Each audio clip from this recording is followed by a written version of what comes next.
Cette série de vidéos est consacrée au langage PHP, avec une première vidéo dans laquelle on va voir d'abord ce qu'est un langage de script côté serveur, dont PHP est un représentant, et puis comment on utilise PHP en pratique, et enfin la syntaxe de base de PHP.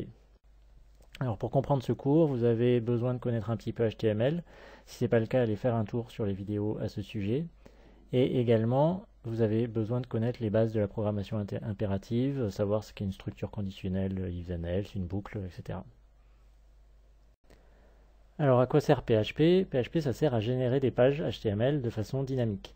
Alors qu'est-ce que ça veut dire? Bon, on a vu quand on a parlé de HTML qu'on avait d'un côté un client, c'est-à-dire en pratique le navigateur de l'internaute, et de l'autre côté un serveur qui possède les informations en quelque sorte. Pour obtenir ces informations, typiquement une page web, le client envoie une requête au serveur sous forme d'une URL avec éventuellement des paramètres.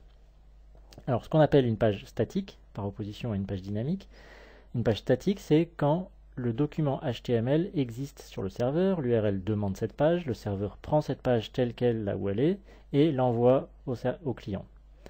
Il enverra toujours la même page à n'importe quel client qui le demandera. Ce qu'on appelle une page dynamique maintenant, c'est quand le serveur doit générer une page spécialement pour le client au moment où il la demande. Si on a besoin de générer la page pour le client, c'est que la page va être différente pour chaque client.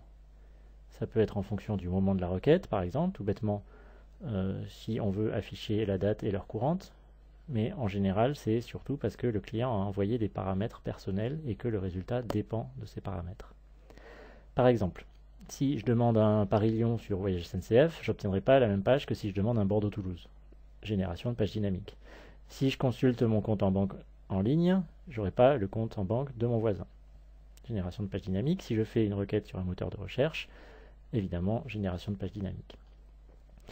Dans PHP, PHP, c'est un des langages qui permet de générer ces pages dynamiques. C'est pour ça qu'on appelle ça un langage côté serveur, puisque en fait, le client n'est pas capable d'interpréter du PHP. Lui, le client, ce qu'il voit, c'est une requête qu'il envoie, et ce qu'il reçoit, c'est une page HTML, au bout du compte. Peu importe pour le client si la page elle a été générée avec du PHP ou avec n'importe quel autre langage. L'originalité des langages de script, c'est que c'est un mélange de HTML et d'instructions dynamiques. Parce que, bien sûr, aucune page n'est entièrement dynamique. Il y a des zones statiques, il y a toujours des éléments dans la page qui ne changent pas. Et ceux-là, on peut les écrire en HTML directement. Donc, quand je dis langage de script, côté serveur, ça s'oppose à des langages qui génèrent des pages HTML de A à Z avec des méthodes complètement différentes, par exemple les servlets, pour ceux qui connaissent éventuellement. Voilà un exemple de page PHP avec un mélange de HTML et de PHP. Ce qu'on voit, c'est que la page commence comme du HTML, elle s'ouvre et se ferme avec une balise HTML, on a un header, on a un body, on a un titre, un title, et ensuite, au milieu de la page, en quelque sorte, on a des commandes PHP. Alors on dit qu'on commence une instruction, on indique qu'on commence une instruction PHP avec inférieur, point d'interrogation PHP, et on ferme la série d'instructions avec point d'interrogation supérieur. Et ensuite on crée, par exemple ici, une variable date. Comme toutes les variables en PHP, elles commencent par un signe $. On utilise une fonction qui renvoie la date courante, la fonction date. Même chose pour l'heure ensuite.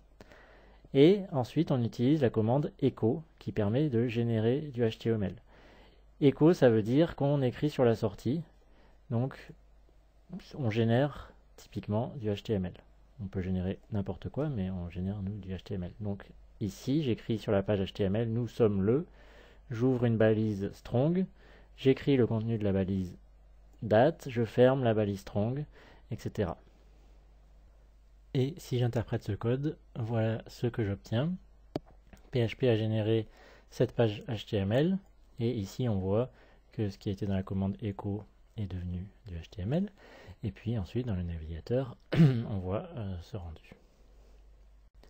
Et puis second exemple ici avec une boucle for, j'ouvre mon tableau, ma table en HTML, puis c'est en PHP que je fais une boucle de i égale 1 à 5, j'écris une ligne de tableau, avec chacun deux cases. La première contient le mot et la seconde contient la valeur de i.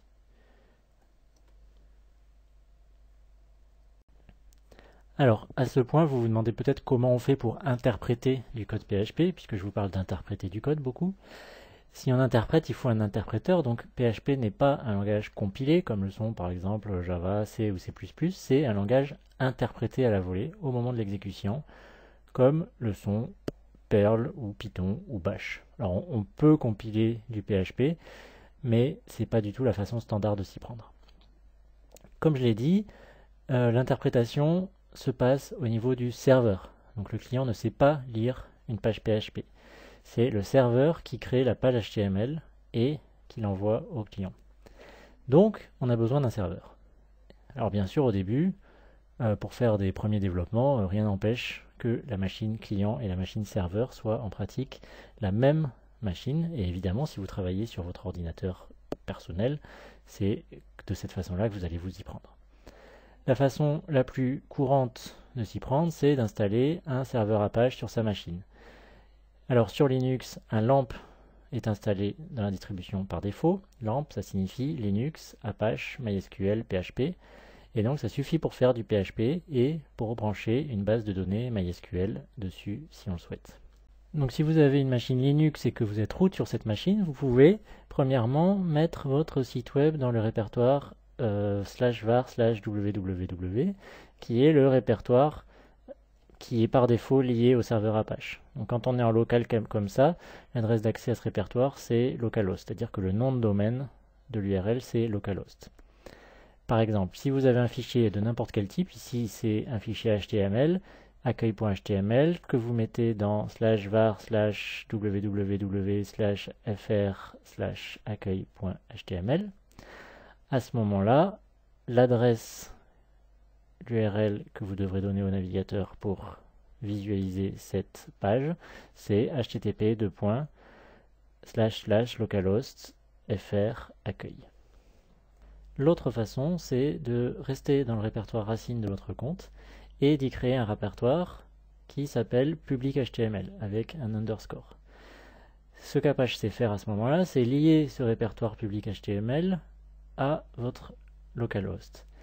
Si mon login c'est xtanier, d'accord, donc mon home par exemple c'est disons /home/xtanier, je vais mettre mon fichier par exemple dans home xtanier public HTML fr accueil, et alors mon serveur Apache me permet d'y accéder à l'adresse localhost/xtanier, donc tilde mon login, fr accueil. Et donc dans les deux cas, les fichiers PHP qui se situent dans ces répertoires seront interprétés correctement. Pour utiliser le répertoire local, par défaut, attention, Apache ne le fait pas à l'installation, donc il faut l'autoriser avec cette commande en étant root, et il faut redémarrer le serveur ensuite. Sur les machines à la MDI et au PUIO, bien sûr, vous n'avez pas les droits en root, donc c'est cette dernière solution qui vous est proposée, et les détails sont sur la page du cours. Sur Windows, on installe un WAMP pour Windows Apache MySQL PHP. Alors, il existe quantité d'applications pour faire du WAMP. Vous avez par exemple une page Wikipédia qui les compare. Bon, ce que je constate, sans être un spécialiste du monde Windows, c'est que la plupart des gens utilisent EasyPHP et que c'est très simple à utiliser. Par contre, autant avec le Apache installé par défaut sur Linux, on est assez proche de ce qui va être votre installation du serveur web en production, quand vous aurez une production à mettre en place. Autant EasyPHP n'est pas fait pour ça. Il existe une version EasyPHP Web Server, mais on ne parle pas de production industrielle. Donc ça, c'est un sujet qui dépasse largement le cadre de ce cours. Alors je vous montre maintenant rapidement la syntaxe des structures de commandes de base. Je passe rapidement, ça doit vous parler sans problème. Il suffit de connaître la syntaxe. Je vous laisse juste le temps de mettre la vidéo en pause si vous le souhaitez pour l'observer plus en détail. Donc ici, on a les instructions conditionnelles de type if, then, else, else if. Ici on a les boucles avec les trois façons classiques d'introduire une boucle, le for, le while, le do while.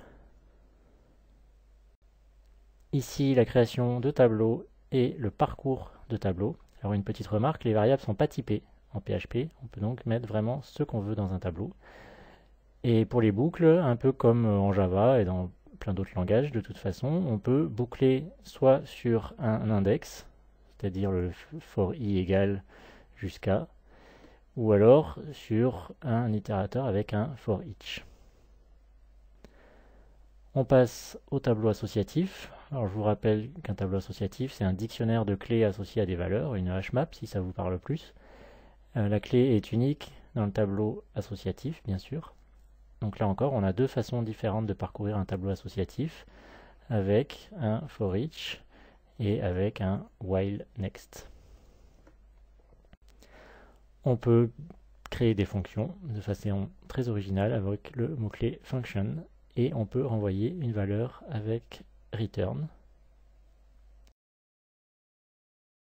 Alors voici aussi quelques fonctions prédéfinies relativement classiques. Empty pour vérifier si une variable est non nulle, isSet pour vérifier si une valeur est définie, ABS la valeur absolue, l'arrondi au-dessus, en dessous, le maximum, le minimum, une valeur aléatoire et puis un générateur de date, dont j'ai déjà montré des exemples tout à l'heure. Des fonctions de manipulation des chaînes. Alors explode pour diviser une chaîne et mettre les éléments dans un tableau, selon un séparateur. Par exemple, si j'ai une phrase avec des mots, séparés donc par des espaces, avec explode, je peux créer un tableau où chaque case de mon tableau contient un mot, puisque en indiquant que le séparateur c'est l'espace. Implode, c'est l'opération inverse. Je crée une chaîne de caractères à partir du contenu d'un tableau. On voit des exemples de ces deux méthodes sur cette page en bas. Ça peut être très utile puisqu'on ne peut pas passer de tableau en paramètres d'une URL. C'est forcément des chaînes de caractères qu'on passe.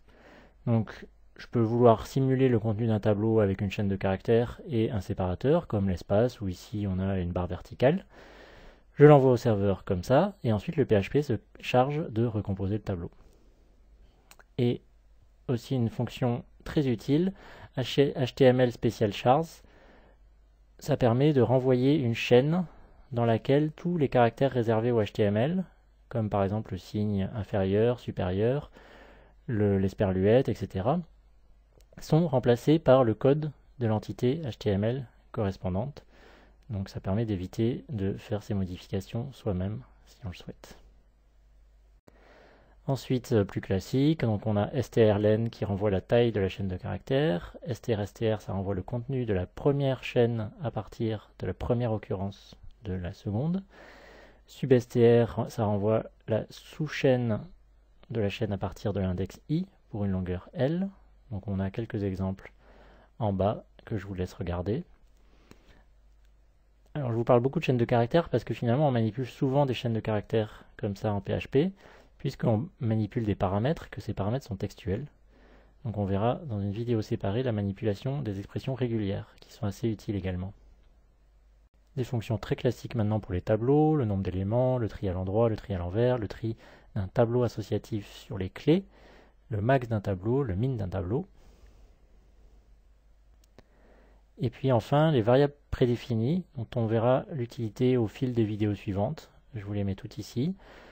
$serveur, c'est un tableau associatif qui contient des infos sur le serveur, sur le client aussi d'ailleurs, et sur l'exécution en cours, notamment par exemple l'adresse IP du client, qui sert beaucoup maintenant à la géolocalisation. $get, $post, ça contient les paramètres de l'URL que le serveur a reçu. Donc on verra ça dans une prochaine vidéo, de même que cookies, qui contient les cookies. $file, ça contient les infos sur les fichiers téléchargés. Téléchargés au sens de uploader, c'est-à-dire du client vers le serveur.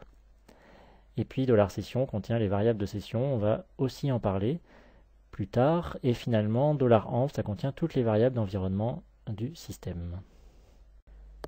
Voilà pour l'introduction à PHP. Les vidéos suivantes sont consacrées à des aspects plus spécifiques, la gestion des paramètres de l'URL, la gestion des sessions, les expressions régulières, la manipulation d'une base de données avec MySQL, etc.